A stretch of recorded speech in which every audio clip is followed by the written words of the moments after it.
Hello আমার দুষ্টু প্রিয় মিষ্টি বন্ধুরা। বন্ধুরা, তোমরা সকলে কেমন আছো? আশা করি তোমরা সকলে অনেক অনেক ভালো আছো। বন্ধুরা, তোমাদের জন্য নতুন একটি গল্প নিয়ে চলে আসলাম। বন্ধুরা, গল্পটি শেষ পর্যন্ত দেখলে আপনাদের দাঁড়িয়ে যাবে, আপনারা হাতের কাজ করতে বাধ্য হবেন। চলুন বন্ধুরা, কথা না বাড়িয়ে গল্পটি শুরু করি।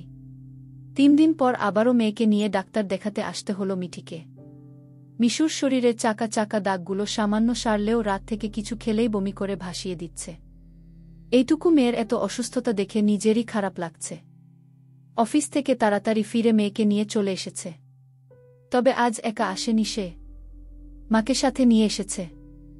নির্দিষ্ট সময়ে ডাক এলে মিঠি মাকে বলল, তুমি ওকে নিয়ে যাও তো, আমি একটু পর আসছি গু। ফাতেহা বেগম নাতনিকে কোলে নিয়ে বললেন, এখন কোথায় যাচ্ছিস? ওয়াশরুমে। এখুনি? উফ আম্মু। ভদ্রমহিলা বিরক্তিকর মেজাজ নিয়ে চেম্বারে প্রবেশ করলে মিঠি নিজের সিটেই বসে রইল। অর্ণবের মুখোমুখি দাঁড়ানো সাহস নেই তার। কেবলই অপরাধবোধ? না, একদমই নয়। এক আকাশ সমান অভিমান মনে পুষে রেখেছে সে। কেন এই অভিমান? এই মানুষটার উপর অভিমান করার অধিকার ছিল তার কোনো দিন? নিজেই তো সে পথে কাটা সাজিয়ে রেখেছিল। তবুও কেন? কিসের টানে? একবার যখন অভিমান জন্মে গিয়েছে, থাকুক এভাবেই, না ভাঙুক কবু কোনো কালে। বহু বছর পর ফাতেহা বেগম ও অর্ণব মুখোমুখি। ভদ্রমহিলা যার পরনাই চমকেছেন অর্ণবকে দেখে। কণ্ঠস্বর আটকে আসছে তার। মিশুর অসুস্থতার কথা বলবেন কি তিনি তখনও বিশ্বাসই করতে পারছেন না অর্ণব সামনে। নিজেকে স্থির করতে বেশ খানিকক্ষণ নিশ্চুপে দাঁড়িয়ে রইলেন তিনি। বুঝেও ফেললেন মেয়ের ভেতরে না আসার কারণ। অর্ণব সালাম দিয়ে জানতে চাইল, কেমন আছেন আন্টি? আছি বাবা, ভালোই। দাগগুলো মিশেনি? একটু তো মনে হয় মিশেছে। গতরাত থেকে শুধু বমি করছে, কিছু হজম হচ্ছে না পেটে গু। অর্ণব বুঝে গেল কোনো কারণে ফুড পয়জনিং হচ্ছে। সে বাচ্চার শরীর চেক করে জিজ্ঞেস করল, ওর মুখে শক্ত খাবার কি কি দিচ্ছেন? আসলে ও খুব ছোটবেলা থেকে ফর্মুলা দুধ খেয়ে অভ্যস্ত। 6 মাস পর থেকে ভাত, মাছ, মাংস, ডিম, দুধ সবই দিই। ও তো আর খেতে পারে না, একটু আধটু জোর করে খাওয়ানো লাগে গি। বাইরের খাবার দিচ্ছেন? চিপস, জুস, বিস্কুট এসব? ফাতেহা বেগম আমতা আমতা স্বরে বললেন, মাঝে মধ্যে চকোলেট খায়, গতকাল রাতেও খেয়েছে গি। অর্ণব একটা দীর্ঘশ্বাস চেপে বলল, এসব না দিয়ে বাচ্চাকে শাকসবজি খাওয়ানোর চেষ্টা করবেন। বাইরের খাবার বাচ্চাদের জন্য একদমই নিরাপদ নয় আন্টি গু। কিন্তু ও তো খেতে চায় না গু। ও ছোট মানুষ, খাবেও অল্প অল্প, প্রয়োজনে অল্প দিবেন ঘরের তৈরি খাবার। তবুও পেটে খিদে আছে ভেবে চিপস, জুস, চকোলেট ভুল করেও দিবেন না গু।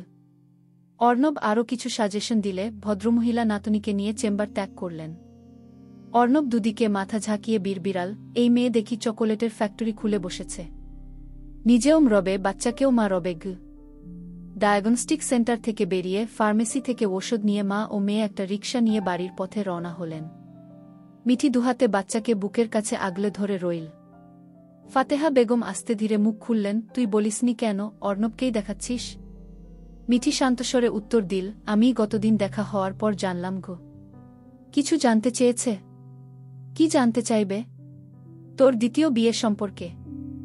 না, উনি এই ধরনের সস্তা প্রশ্ন করে মানুষকে বিব্রত করেন না। আগেও কোনোদিন করতে দেখিনি গি। ও কি বিয়ে করেছে? করলে করুক, এতে কার কি? তুমি এত মাথা ঘামাচ্ছ কেন? ফাতেহা বেগম আধভাঙা স্বরে বললেন, না মানে ওই নুহাস গো। আম্মু, যে সময়টা আজ অতীত সেটা নিয়ে অকারণ ভেবে ভেবে নিজেকে কষ্ট দিতে চাই না। সময় থেমে থাকে না, আমারও থামবে না। দিনগুলো ঠিকই কেটে যাবে গু। মিঠি এসব নিয়ে কথা বাড়ানোর আগ্রহ পেল না, তাই ওখানেই থেমে গেল। বাসায় পৌঁছে পুরোদমে বাচ্চার যত্ন নেয়া শুরু করল। ভুল করেও বাচ্চা যেন চকোলেট মুখে না দেয় সেজন্য হাতের কাছ থেকে সেসব দূরে সরিয়ে রাখল। রাতে মা মেয়ে নিজেদের মতো গল্প করতে বসলে গল্পের ফাঁকে ফাতেহা বেগম বললেন, আমি কদিনের জন্য গ্রামে যেতে চাইছি, তুই কি মানিয়ে নিতে পারবি? মিঠি বলল, আমি ওকে নিয়ে অফিস করব কি করে? ডে কেয়ারে রেখে যাবি উ। তুমি এখন গ্রামে গিয়ে কি করবে? অনেকদিন তোর আব্বুর কবর দেখা হয় না, মনটা কেমন ছটফট করছে। 1 সপ্তাহের জন্যই যাব। কবরের চারপাশের বেড়া এতদিনে পুরনো হয়ে গেছে। ওগুলো ঠিকঠাক করিয়ে তারপর আসবু। তোমার যা ইচ্ছে তুমি তাই করো। রাত অনেক হয়েছে দেখে তিনি আর অপেক্ষা করলেন না। মিঠিকে টেলিভিশনের সামনে বসিয়ে রেখে ঘুমাতে চলে গেলেন। মিঠি এক দৃষ্টিতে সিরিয়ালের দিকে তাকিয়ে থাকলেও ভেতরে তার অন্য চিন্তা। জীবন কত অদ্ভুত ও ভয়ানক হতে পারে নিজেকে দিয়েই উপলব্ধি করতে পারছে। ছোট্ট এই জীবনে যা চেয়েছিল পেয়েও ছিল তাই। কিন্তু নিষ্ঠুর নিয়তি তাকে প্রতি পদে পদে অপদস্থ করে বুঝিয়ে দিয়েছে, জীবনের যে কোনো সিদ্ধান্ত নিতে গেলে একটু ভেবেচিন্তে নিতে হয়, একটু খোলাখুলি আলোচনা করতে হয়। সেটা যে কোনো সম্পর্কের ক্ষেত্রেই। মুখ বন্ধ করে চেপে রাখলে কষ্ট বই সুখ মিলে না। অথচ অর্ণব ও তার সম্পর্কে এই খোলাখুলি আলোচনাটাই ছিল না, যার জন্য কিছু কথা, কিছু অব্যক্ত অনুভূতি, কেবলই একটা ওয়াদার কাছে হেরে গেছে। অর্ণব কথা দিয়েছিল নুহাসের কাছে তাকে ফিরিয়ে দিবে। সে কথাই কাল হয়ে দাঁড়িয়েছিল সম্পর্কে। গ্রাম থেকে প্রতিদিন শহরে এসে ক্লাস করা মিঠির জন্য কঠিন হয়ে যাচ্ছে। বিয়ের প্রথম কয়েক সপ্তাহ এভাবে চললেও অর্ণব নিজেই এই অসুবিধার সমাধান বের করল। সিদ্ধান্ত নীল মিঠিকে নিয়ে শহরে চলে যাবে। এতে করে তার ও মিঠির দুজনেরই সুবিধা হবে। বারবার এদিক ওদিক দৌড়ানো লাগবে না। রাতে খাবার টেবিলে কথা বাবা মাকে জানাতেই দিলারা জামান অবাক হয়ে বললেন, শহরে যাবে মানে? ও শহরে গেলে ঘর সংসার সামলাবে কে? অর্ণব সোজাসাপটা বলল, কিন্তু আম্মা, এমন করলে ওর পড়াশোনার ক্ষতি হবে গু। দরকার কি পড়াশোনার? গ্রামের মেয়েবুদের এত পড়াশোনা করতে নেই। ঠিকমতো সংসার দেখাশোনা করে বাচ্চা কাচ্চা লালন পালন করতে পারলেই হল গু। আম্মা, তুমি এখনো আগের যুগে পড়ে আছো। এটা আধুনিক যুগে। এই যুগে মানুষ শিক্ষা দীক্ষাকে গুরুত্ব দিতে পছন্দ করে বেশি। তাছাড়া ও যদি পড়াশোনা না করে তাহলে নিজেকে তো শক্তভাবে দাঁড় করাতে পারবে না। আজ হোক বা কাল ওর বাবা মা যখন বৃদ্ধ হবেন তখন তো ওকেই ওর বাবা মায়ের দায়িত্ব নিতে হবে। নাকি তুমি আমি নিব ওনাদের দায়িত্ব? দিলারা জামান স্পষ্ট কণ্ঠে বললেন, আমি এত কথা জানি না বাবলা। আমি তোদের স্পষ্ট করে একটা কথা বলে দিই, এই সংসারে থাকলে হলে বউ হয়েই থাকতে হবে। পড়াশোনা করে চাকরি বাকরি করবে, বাবা মায়ের দায়িত্ব নিবে, এমন চিন্তাভাবনা থাকলে ওকে ওর পথ দেখতে বল। মায়ের কথায় মাথার শিরাউপশিরায় দপদপ করে আগুন জ্বলে উঠল অর্ণবের।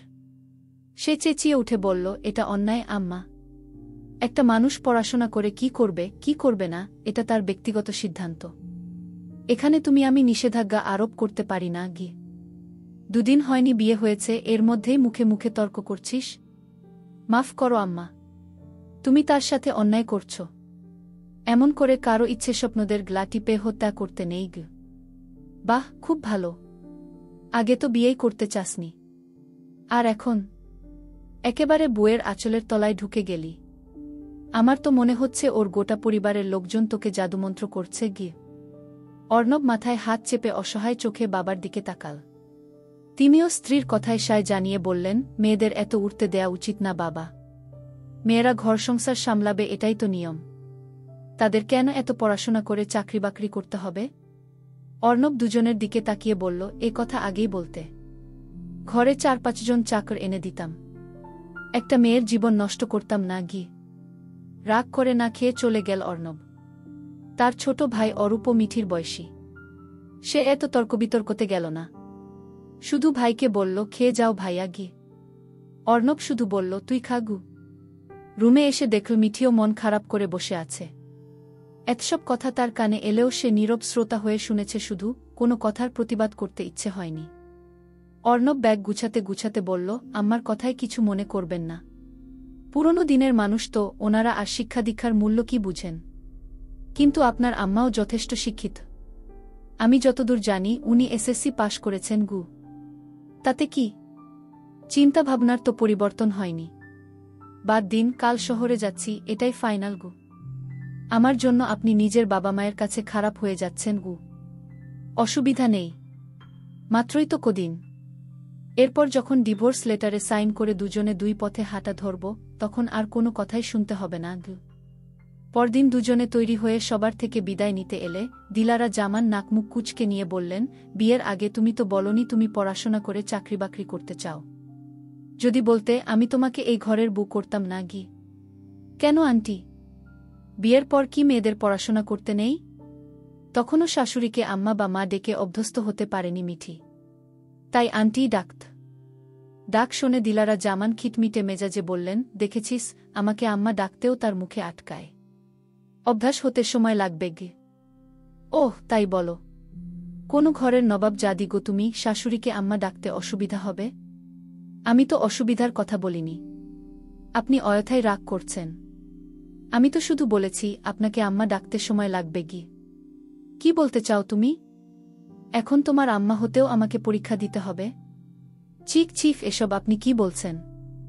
একই গ্রামের বাসিন্দা হওয়াতে আপনাকে আমি আগে থেকেই আন্টি ডেকে অভ্যস্ত। বহুদিনের পুরনো অভ্যাস বদলে আম্মা ডাকাটা কঠিনই কি? তা তো হবেই। তুমি তো আর শাশুড়িকে নিজের মা ভাবনি, তাই আমার কথারও কোনো মূল্য দিতে চাইছ না। যাও, যেদিকে মন চায় যাও।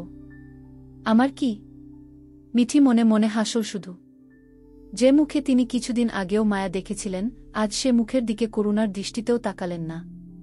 অরূপ মিঠিকে বলল, মন খারাপ করবেন না ভাবি। মনোযোগ দিয়ে পড়াশোনা করবেন।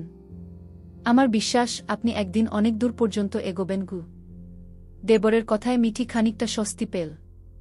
শ্বশুর শাশুড়িকে কদমবুসি করে বিদায় নিয়ে গাড়িতে উঠলে দিলারা জামান দাঁত কিরমির করে বিড়বিড়ালেন, দেখব পড়াশোনা করে কতদূর, কি উল্টাও উ।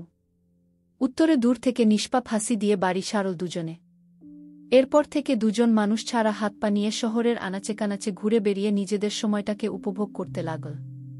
একদিকে অর্ণব বাইরে যাওয়ার প্রস্তুতি নিতে লাগল, অন্যদিকে মিঠি পড়াশোনা নিয়ে সিরিয়াস হয়ে গেল। মাঝে মধ্যে নুহাসের সাথে তার দেখা হতো। তখন পুরোদমে আড্ডা চলত। না, সেই আড্ডা প্রেমিক প্রেমিকার নয়, বরং বন্ধুত্বের তিনজনে মিলে জমিয়ে আড্ডা দিত তারা। সময়ের সাথে সাথে পাল্লা দিয়ে সম্পর্ক একটা নির্দিষ্ট গণ্ডিতে আটকে রেখেই এগোচ্ছিল, কেউ নিজেদের কথার বরখেলাপ করার সাহস দেখায়নি। দুজনে একই রুমে থাকলেও ভুল করেও কাছাকাছি আসেনি কিংবা কোনো ধরনের বিব্রতকর পরিস্থিতির মধ্যেও পড়তে দেয়নি কেউ কাউকে। শ্রদ্ধা, সম্মান ও বিশ্বাস বজায় রেখে দিন কেটে যেতে লাগল। এমন করে করে দিন কাটাতে গিয়ে মিঠির একটা ভরসার জায়গা হয়ে গেল অর্ণব। সে চলতে পথে তাকেই বিশ্বস্ত ভেবে ঘরণী হয়ে উঠতে না পারলেও পুরোদমে অর্ণবের কাছের একজন হয়ে গেল। দাম্পত্য জীবনের ঠিক 5 মাসের মাথায় মিঠির বাবা আলমাস কবির দ্বিতীয়বার স্ট্রোক করেন এবং সেদিনই পৃথিবীর বুক থেকে নিজের নাম ও অস্তিত্ব মুছে নেন।